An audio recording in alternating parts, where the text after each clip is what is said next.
Hello everyone. इस part की शुरुआत के साथ हमें दिखाया जाता है फैंगशिंग को, जो कि काफी उदास होती है और अपने फ्रेंड से वीडियो कॉल पे बात कर रही होती है। और यहाँ पे वो अपनी फ्रेंड से कहती है कि चाहे कुछ भी हो जाए वो योंगसो को अपने साथ वापस लेके आएगी। और फैंगशिंग से इंस्पायर होकर उसकी फ्रेंड शाओ भी ये डिसाइड करती है कि वो भी अपने हस्बैंड के साथ जल्दी से जल्दी सारे मैटर्स क्लोज कर देगी।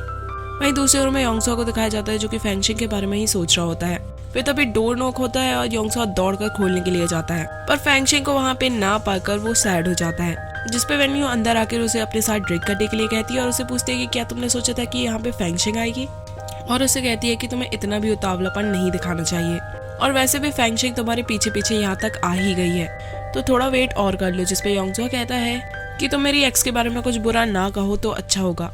ये सुन के वेन्यू कहती है कि फाइनली तुमने एडमिट तो किया कि वो तुम्हारी एक्स है, पर चिंता मत करो क्योंकि मैं यहाँ पे सिर्फ तुम्हारी हेल्प करने के लिए आई हूँ। और इन लोगों की बातों से साफ समझ में आ जाता है कि ये लोग सिर्फ फैंगशिंग के सामने दिखावा कर रहे हैं रिलेशनशिप में होने का। फिर इतने में योंगसो के मोबाइल पे मैसेज आता है और फैंगशिंग उसे गार्डन में मिलने के लिए बुलाती है। और जब योंगसो वहाँ पे उससे मिलने के लिए पहुंचता है तो फैंगशिंग उससे पूछती है कि आखिर वो वेन्यू के बारे में क्या सोचता है। तो योंगसो उसे बताता है कि उसे लगता है कि वो लड़की बहुत अच्छी है। ये सुन के फैंगशिंग चिढ़ जाती है और उसे चिल्ला के कहती है कि अभी 2 दिन पहले तो तुम मुझे कह रहे थे कि तुम मुझे पसंद करते हो। जिसपे योंगसो उससे कहता है कि जब तुम्हें ये बात याद है तो तुम्हें ये भी याद होगा कि मैं जानबूझकर तुमसे दूर रहने की कोशिश कर रहा हूँ और यहाँ पे आया, तो फिर तुम मेरे पीछे पीछे यहाँ पे क्यों आ गई। जिसमें फैंगशिंग उसे कहती है कि मैं अभी फ्री थी तो मैंने सोचा यहाँ पे आके घूम लेती हूँ। और साथ ही उससे पूछती है कि उस दिन जब उसने उसे रात में कॉल किया था तो वो उससे क्या कह रही थी। जिसपे योंगसो उससे कहता है कि आखिर वो इस बारे में उससे क्यों पूछ रही है, क्योंकि उसने वो सारी बातें ड्रंक होने के बाद कही थी, तो उन बातों का कोई सेंस नहीं निकलता है और वैसे भी वो उन बातों की रिस्पॉन्सिबिलिटी नहीं लेने वाली है। जिसपे फैंगशिंग कहती है कि अगर मैं उन बातों को सच कर सकती हूँ तो मैं करने की कोशिश करूंगी। तो योंगसो कहता है कि ठीक है, तो मैं तुम्हें बताता हूँ कि तुमने उस रात को मुझे प्रपोज किया था। ये सुनकर फैंगशिंग कहती है कि ऐसा हो ही नहीं सकता है। जिसपे योंगसो कहता है कि ठीक है, तो मैं भी ऐसा प्रेटेंड करूंगा जैसे कि तुमने कुछ कहा ही ना हो। और जाते जाते उसे बताता है कि तुमने एक बात और कही थी कि तुम्हारा मिस्टर लूमिंग से ब्रेकअप हो गया है, और मुझे लगता है कि वो भी शायद झूठ था। जिसपे फैंगशिंग उसे बताने वाली होती है कि वो बात सच थी, पर योंगसो जानबूझ के उसकी बात को काटते हुए कहता है कि मैं काफी थक गया हूँ और मुझे अब रेस्ट करना चाहिए। ये कहकर वो वहाँ से चला जाता है और जाते जाते उसे कहता है कि अगर वो चाहे तो कल उनके साथ लेक घूमने के लिए चल सकती है। फिर नेक्स्ट डे हमें देखा जाता है योंगसो और वेन्यू साथ में लेक जा रहे होते हैं और फैंगशिंग भी उन्हें ज्वाइन करती है। और यहाँ पे पूरे रास्ते वेन्यू योंगसो से फ्लर्ट कर रही होती है और योंगसो भी यहाँ पे काफी ज्यादा दिखावा कर रहा होता है। फैंगशिंग ये सब कुछ देख के काफी जेलस फील कर रही होती है और फिर नाराज होकर फैंगशिंग उनके बीच से निकल के आगे चली जाती है और योंगसो उसे देखकर स्माइल करता है। फिर नेक्स्ट सीन में हमें दिखाया जाता है कि वो लोग साथ में ब्रेकफास्ट करते हैं, जिसके बाद वेन्यू उसे टॉक शो में लेकर चली जाती है और फैंगशिंग को प्रे करने के लिए जाना होता है। फिर नेक्स्ट सीन में हमें दिखाया जाता है कि योंगसो वापस होटल आता है और जैसे ही वो फैंगशिंग को वहाँ देखता है तो वो उससे पूछता है कि आखिर वो उसका फोन पिक क्यों नहीं कर रही थी इतनी देर से। तो फैंगशिंग उसे बताती है कि वो हॉट स्प्रिंग में थी और वहाँ पे मोबाइल अलाउ नहीं है। जिसपे योंगसो गुस्सा करता है क्योंकि उसे लग रहा था कि फैंगशिंग को कहीं कुछ हो ना गया हो और इरिटेट होकर वहाँ से जाने लगता है। जिसपे फैंगशिंग उसे वहाँ पे फॉलो करती है और उसके रूम में पहुंच जाती है उससे बात करने के लिए।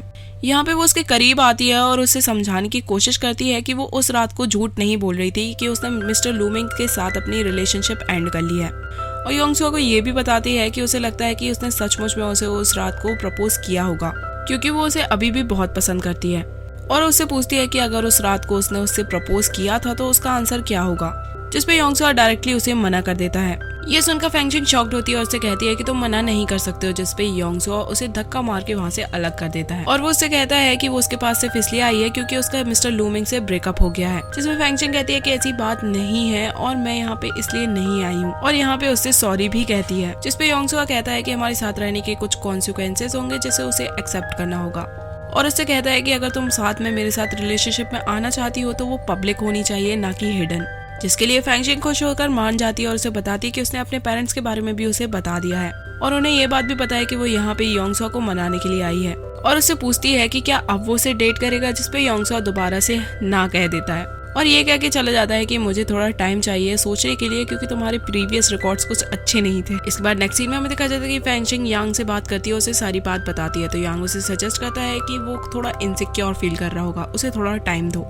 फिर नेक्स्ट सीन में हमें दिखाया जाता है कि सॉन्ग अपने बॉयफ्रेंड को बताती है कि वो प्रेग्नेंट है और वो इस बच्चे को रखना चाहती है। और ये बात सुनकर उसका बॉयफ्रेंड गुस्सा होता है और उसे कहता है कि आखिर उसने उसे कुछ क्यों नहीं बताया, और उसे झगड़कर वहाँ से चला जाता है। और इस चीज से सॉन्ग काफी बुरा फील करती है। वहीं दूसरी ओर हमें शाओ को दिखाया जाता है जो कि हस्बैंड के घर आने पर उससे बैठ के बात करती है और उसे अपने साथ कल बाहर चलने के लिए कहती है।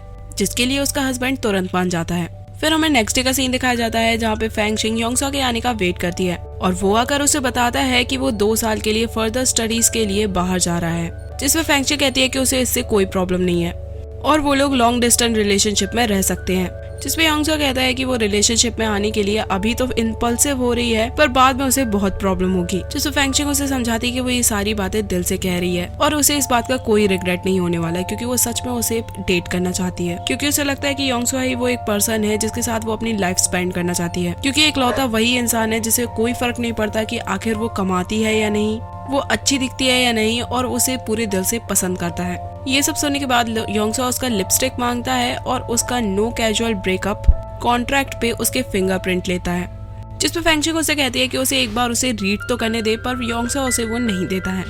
फैंगशिंग लगातार कोशिश करती है वो एग्रीमेंट देखने के लिए, पर योंगसो उसे नहीं देता और उसे कहता है कि अब तुम पीछे नहीं हट सकती हो, जिसके बाद योंगसो उसे किस कर लेता है।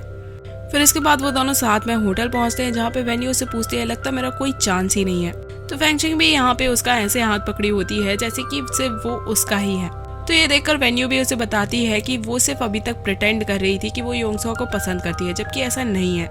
फिर हमें रात का सीन दिखाया जाता है जहाँ पे योंगसो और फैंगशिंग साथ में बैठे होते हैं और काफी हैप्पी दिखाई देते हैं और फैंगशिंग उससे पूछती है कि अगर वो उसके पीछे यहाँ नहीं आई होती तो क्या होता, जिसपे योंगसो उसे बताता है कि अगर वो यहाँ पे नहीं भी आती तो भी वो 2 दिन बाद उससे मिलता है क्योंकि उसने ड्रंक होकर उसे धमकी दी थी। फिर फ्लैशबैक में हमें दिखाया जाता है कि फैंगशिंग ड्रंक होकर योंगसो को कॉल करती है और योंगसो से कहती है कि उसकी वजह से उसने मिस्टर लूमिंग से ब्रेकअप कर लिया क्योंकि वो उसके सिवा किसी और को लाइक नहीं करती है और कॉल कट नहीं कर रही होती है क्योंकि उसे डर होता है कि अगर उसने कॉल कट किया तो वो वेन्यू के पास चला जाएगा और यहाँ पे वो उसे वापस रिलेशनशिप में आने के लिए कह रही होती है और इस तरीके से वो 5 घंटे बात करने में निकाल देते हैं और इसी के साथ फ्लैशबैक एंड होता है, जिसके बाद ये लोग अपने फ्यूचर प्लान्स यहाँ पे बैठ के बना रहे होते हैं। वहीं दूसरी ओर हमें दिखाया जाता है कि फैंगशिंग के पेरेंट्स काफी खुश होते हैं ये जानकर कि फैंगशिंग और योंगसो दोबारा से एक हो गए हैं। नेक्स्ट सीन में हमें दिखाया जाता है कि यांग और मिनमिन भी साथ में काफी खुश होते हैं और मूवी देखने के लिए जाते हैं, पर मिनमिन यहाँ पे फैंगशिंग और योंगसो की फोटो देखकर योंगसो की तारीफें करने लगती है तो यांग इससे काफी जेलस फील करता है। वहीं दूसरी ओर योंगसो के डैड को भी पता चलता है कि फैंगशिंग और योंगसो डेट कर रहे हैं, जिसपे वो भी काफी खुश होते हैं। मिस्टर लूमिंग को जेलस करने के लिए ये बात उन्हें बताते हैं और ये पिक्स देखकर मिस्टर लूमिंग थोड़ी नाराज होते हैं और यहाँ पे वो लोग फ्रेंड्स फॉरएवर बन जाते हैं। फिर सीन चेंज होता है और हमें दिखाया जाता है कि सॉन्ग का बॉयफ्रेंड उसे सरप्राइज करता है और उसे बताता है कि उसे अपने आने वाले बेबी के लिए सारी प्लानिंग कर ली है और अब वो लोग फाइनली अपनी मैरिज रजिस्टर कराने के लिए जा रहे हैं। फिर नेक्स्ट सीन में हमें शाओ को दिखाया जाता है जो कि अपने हस्बैंड के साथ बाहर आई होती है और यहाँ पे वो उसे फाइनली डिवोर्स पेपर पकड़ा देती है, जिसपे उसका हस्बैंड उसे काम डाउन होने के लिए कहता है और उसे कहता है कि हमें एक बार अच्छे से सोच लेना चाहिए। तो शाओ से समझाती है कि चाहे वो अपनी तरफ से कितनी भी कोशिश कर ले और सब कुछ भी भूल जाए पर वो उसकी चीटिंग को बर्दाश्त नहीं कर सकती है, इसलिए उसे लगता है कि उनका अलग हो जाना ही अच्छा रहेगा। फिर ये सभी लोग ये सारी बातें एक दूसरे से वीचैट पे शेयर करते हैं और सभी एक दूसरे के लिए काफी खुश होते हैं क्योंकि फाइनली सॉन्ग मैरिड है और शाओ ने फाइनली अपने हस्बैंड से डिवोर्स ले लिया है और फैंगशिंग और यांग अभी रिलेशनशिप में है और यहाँ पे योंगसो और फैंगशिंग एक साथ काफी खुश होते हैं। फिर हमें दिखाया जाता है कि फाइनली 1.5 साल बीत चुके हैं और फैंगशिंग अब एक फ्लोरिस्ट है क्योंकि उसने अपनी जॉब बहुत पहले ही छोड़ दी थी और योंगसो फिलहाल स्वीडन में है। वो उसे कॉल करता है और कहता है कि वो उसे बहुत मिस कर रहा है और साथ ही उससे कहता है कि अगर वो एनीवेयर डोर का यूज करके उसके पास अभी पहुंच जाए तो वो क्या करेगी और उससे पूछता है कि अगर वो अभी वहां पे पहुंच जाएगा तो क्या वो उसके साथ अपनी मैरिज रजिस्टर करवाएगी, जिसमें फैंगशिंग कहती है कि उसके लिए उसे पहले यहाँ पे आना होगा और इतने में ही दिखाई देता है कि योंगसो वहां आके उसे सरप्राइज देता है और फैंगशिंग उसे अपने सामने देखकर बहुत खुश होती है और उसे आकर हक करती है और यहाँ पर ये दोनों एक साथ काफी खुश होते हैं और इसी के साथ ये ड्रामा यहीं पे एंड होता है।